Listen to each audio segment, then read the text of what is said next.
Welcome to Mindfully Augmented, where we talk about living with intention in a world that is shaped by technology. I'm A. And I'm B, and this episode is brought to you by the Hierarchy of Needs app, available in the App Store. What is today, A? Well, today is prediction weekend. Prediction weekend! And what do you have for us? Well, today I'm going to make a prediction about the future of computing. Oh, okay. So, Interesting.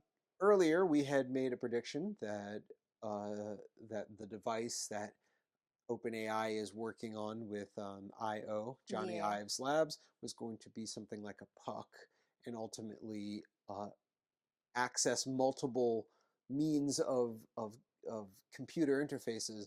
But today I really wanted to focus on what I think that's going to really show up as for the general, Like for us. just for the people, For the the people's peeps. computer device. So right now, I think most people would argue that the current most common computing device is a phone. Yeah. So I think we're very used to that idea that like it's a screen that you have in your pocket and that you touch and interact with the internet with. But I really think that where this is going is augmented reality or mixed reality, where you're going to be able to look through some form of glasses Mhm. and it's going to augment the reality that you see with a digital overlay. So merging. So yeah, so basically merging the phone with your vision, Yeah. in a large part, and I do want to apologize for anybody who's like, that sounds very ableist. Well, to some extent it is. The same way that our phone is very ableist, it's to a very specific demographic of people, Yeah. and not accessible to people who aren't able to engage with the screen or the touch interface. So I am speaking in a very general term of Of what where the the future. technology is going just by the mere data of progress. Yes, exactly. So, so with that, I'm predicting that over the next 2 years, we're going to see a very rapid shift to maybe the top 10% of the available market, where we're going to start to see more and more headsets, hands-free headsets Which I have. that you have. Oh, yes, At the supermarket, we've seen people wearing the Meta glasses. it's true. We're starting to see it a little bit more. You know what? You know what reminds me at the beginning when the hands off, like the Earbuds? the earbuds came off, and people were like, look like they were crazy talking to themselves, and now we completely normalize that Yeah. to the point that your brain initially goes like, probably they're talking to someone, Yeah, even if they're versus not. even Yeah, if they're not, just so I feel like what you're saying, I'm intrigued to see how we are going to respond as humans to how the technology uh, evolves. yeah. And I feel like that's going to lead to isolation as well, because before you would stop someone in the street if you needed to ask for direction. Now you know that they have to stop the earbud, they have to stop what they're playing. If you are aware enough, some people keep talking to you and they don't realize you are listening to a podcast or you're talking to someone. But I'm very curious to see how we are going to react and if that's going to lead to more isolation. Yeah, there are definitely going to be some ramifications, many ramifications, health ramifications, social things that are going to be affected by this changing the way that we operate in society, the same way that our phones have directly resulted in how we interact in society. I mean, now going into the city, like, you're the weird one if you're not looking down at your phone. You're the weird one if you don't have something in your ear. So it's already, we've already made that shift where, especially in metropolitan areas, the use of technology is the norm, and the lack of use is actually the isolating thing. Yeah. But when I think you really touched on it perfectly when it comes to what are one of the indicators that are showing that we're moving in this direction towards these hand-free heads-up displays that we're going to be putting on, and Meta, the fact that we're already seeing the Meta Ray-Ban glasses, and now that they've even continued their partnership with Oakley, and now they've expanded how they're going to be offering these new devices. And currently, it's a disembodied voice in your ear with some really good speakers and the ability to take pictures and process visually what you're seeing. But what we're missing right now is certain real-time layers of information that you can also visually input, because humans are very visual creatures for the most part. Tell me about the Meta glasses. I'm curious. I'm yet to get my hands on one of those. Are they Bluetooth enabled? Are they cellular? How do they layer the information? Yeah, so right now, it's most of the information that you're getting is through your ears, Okay. and it's a disembodied voice that connects to Meta AI, and So it's that not augmented?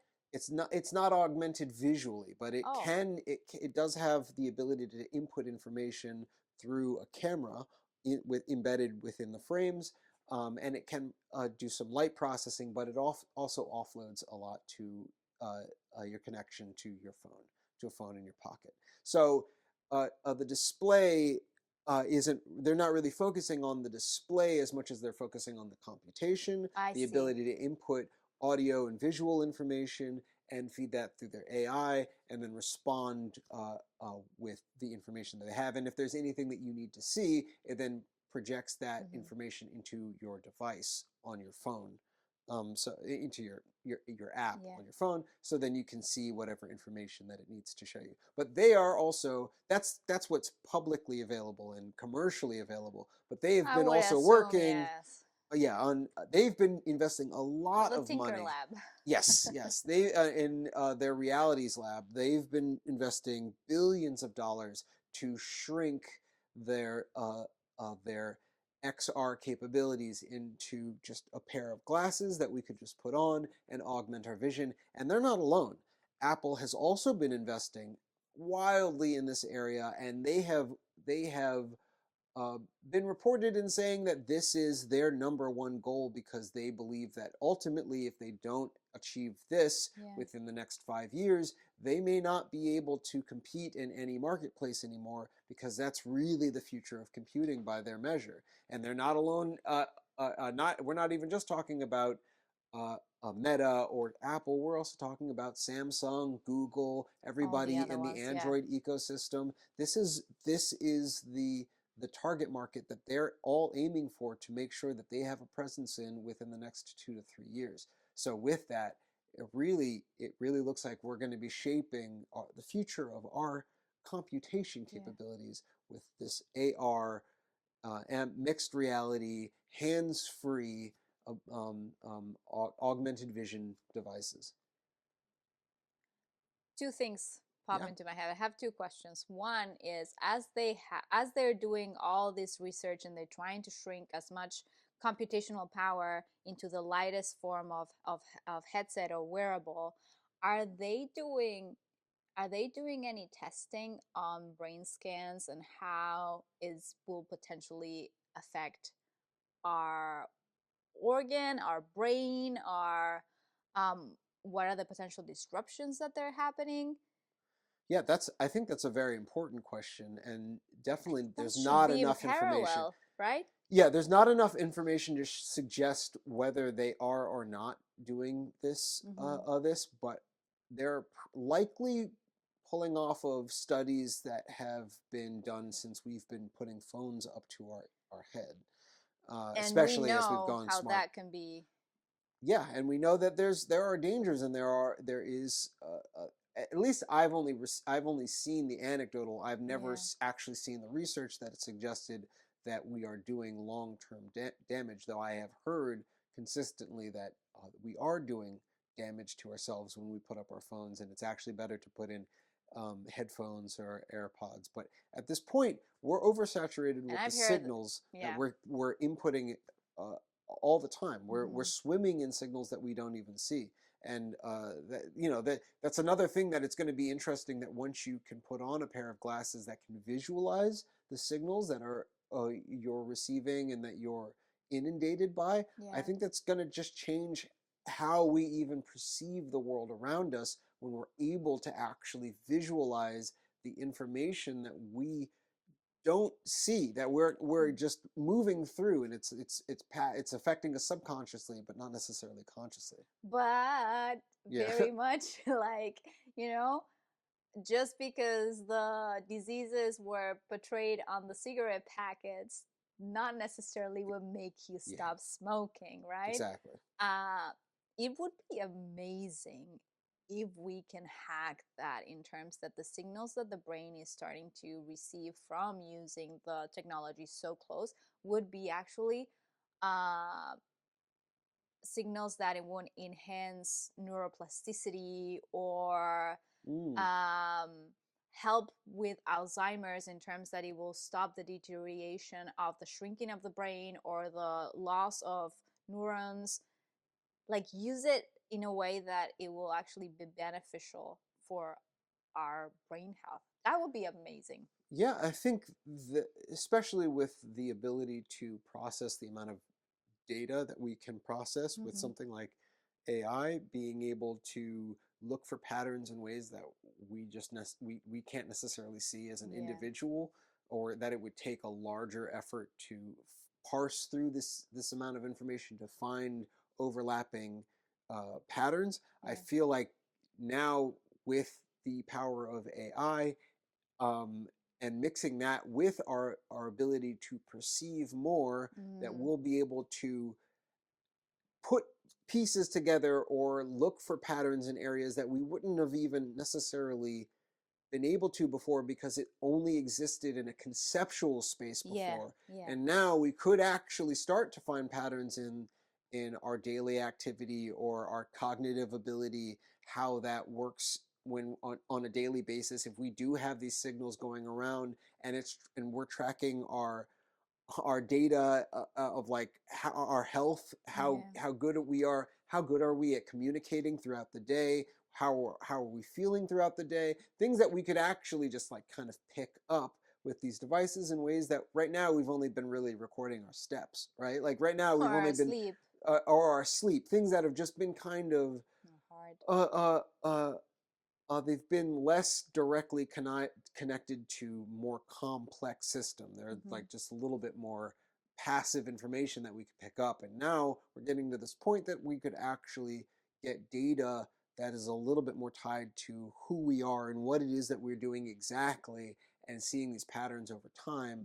Mm-hmm. That could lead to some very interesting health breakthroughs, also health crises that we may not have been able Right. to That too. recognize before. That too. And yeah, I think it's just going to change our perception of who we are as the human species. Yeah. Mm-hmm. But I'm curious, when you think about a future where you can kind of not have to think about computing, but more think about your outcomes, what is it that excites you about a future like that, and what is it that maybe doesn't excite you?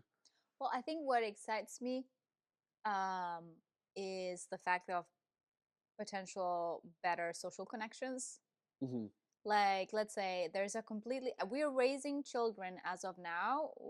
They are in, the phone is in between us and our children. Hmm. We have conversation unbeknownst to know, because, or we're not necessarily aware that we're having conversation with our children while we're still on our phone. And I think that perceived from a child who does not have a phone, it probably feels very isolating at Mm. times. Um, so having that, where you have a wearable that you don't have to be holding, and you can be able to spend the time being present with the other person, I think that's one of the upsides. And I think is like, hopefully we will stop compulsively looking for emails. Hmm. We compulsively, we at some point, and I'm sure I'm not the only one, where you go through 5, 6, 7 apps in a span of like 2 minutes a couple of times, just to see if there's something new, and Hmm. there's no need. And knowing, my hope is that with this new technology, will we reduce the amount of time that we spend on things, and we're able to allocate it for cultivating better relationships with ourselves and with the people around us, to create better ecosystems. Yeah, that's those are both great considerations. The way that this is going to further augment us. Mm-hmm. You Um, think we're gonna, and that's the other side, where I feel like you're so into your augmented reality then you cannot be able to share your reality unless you're linked digitally with the other person. Yeah, I think we're going to really start to see two converging perspectives on Yeah, humanity here, where there are going to be many of us who feel that a human being is a human being without this technology and should continue their path forward in life and yeah, continue to um, push for a humanity that is not augmented. uh, and I think that's a very valid perspective to have. But I would also argue that there's on the other side, we're going to see people who are like, no, this is our technology. Our kids have grown up seeing us all, not just us specifically, but like our mm, generation. We are a generation of kids who have been raising and raised on devices, and yeah, our relationship to our parents or our significant others isn't just our direct relationship to them, it is also a relationship to their digital reality, their digital presence, their hardware. And we as a culture haven't really explored what does that mean for our understanding of who we are as an individual, who we are as a community, and who yeah. we are as a species, to have technology be so intimately integrated in our understanding of who we are. And so Mm, we're going to be further, we're going to be further thrown into these conversations. yeah, And what I fear is that people don't want to have the nuanced conversation, as we've seen in areas of politics and everything else, where like the nuance is often shied away from in large part for just like the sound bites or the gotchas or the bigger stories or whatever. And what's really, the devil's in the details here. Like how we actually connect is has changed forever, and some people just want to go down on the side of like it's wrong yeah. without recognizing that they themselves are modified and augmented from who even their parents were and who their And parents' parents were, exactly, and it's going further back. yeah, So this is only going to further muddy that water, yeah, where I agree with you. It's going to be good for our kids to see that we are a little bit more present, that we're not like hunched over a phone and not like ignoring them for one reason or another. However, I do think that there's going to be some ramifications for them to see some device that might have like a flashing light or something like that, something to yeah. visually cue that we are getting information that they are not necessarily privy to, and they don't have our undivided attention. They No. have maybe it's a large fraction, but it's some unknown amount of attention that It's a yeah. they're going to have to wrestle with. How does that make them feel? Because I mean, just to, and I'm dating myself here big time, just my parents holding up the big newspaper and Hmm. I'm having a conversation with them, and I didn't necessarily would see their face, or maybe I would see their nose or like or their forehead, and I was trying to figure out what is it they actually trying to Yeah. say, what was kind of the conversation going on. So if I felt like that with a newspaper, Yeah, you can only imagine with like when they always have a permanent fixture constant, on themselves, their yeah, face. And I think that's a great example of we've been augmented by something that people won't look as or talk about as technology, right, but it has affected how we communicate with each other. It has had lasting effects of how we see the other, how we see our parents, and yeah, ultimately how we see ourselves and what we consider even technology to be. yeah, yeah. I do remember that big time, and and the newspapers back then were huge. Yeah, Like well, they yeah. had I think they still are, but we just don't see them around anymore. right, I think yeah, the only ones that we get now are the the one that local we used papers. for cleaning. Yeah, yeah, yeah, exactly. But ultimately, I think this is a good conversation where eventually in this podcast, I want to bring our kids on board Yeah, as technology advances and they start using technology more and more as they move into their adulthood, where we i I need to understand how to better our relationship without necessarily removing the technology completely, because I don't think that that's a good way for my kids to move forward. But I want them part of this conversation. Absolutely. Big I time. actually had been thinking the same thing not too long ago, that I'm looking forward to the point that they feel comfortable enough to actually express their perspective Yes. and how they see this technology affecting them We will have and to maybe the swallow future. some hard pills Oh because they yeah. will call us out. Yeah, it's But going to be I'm embarrassing. But I look forward to the clarity, right? Like yes. getting clear about who they are, what they need, and where Yeah. we're going together. Yeah. Because making decisions for them, if they're not part of the conversation, how good are the decisions that we can make? We need them to teach us as much as we teach them. And in this case, they're going to teach us more than we can possibly teach them. Amen to that. Yeah. So this episode was brought to you by the Hierarchy of Needs app, available on the App Store. Any final thoughts, eh? No, that was that. That was it. It's like, let's bring the kids on. Yeah, the sooner we can broaden that Yeah. conversation, the better we can get a larger perspective of how we're affecting the generations that are going to be mostly affected by the technology than the generations that brought it in. Yeah, exactly. Excellent. Well, until next time. See you soon.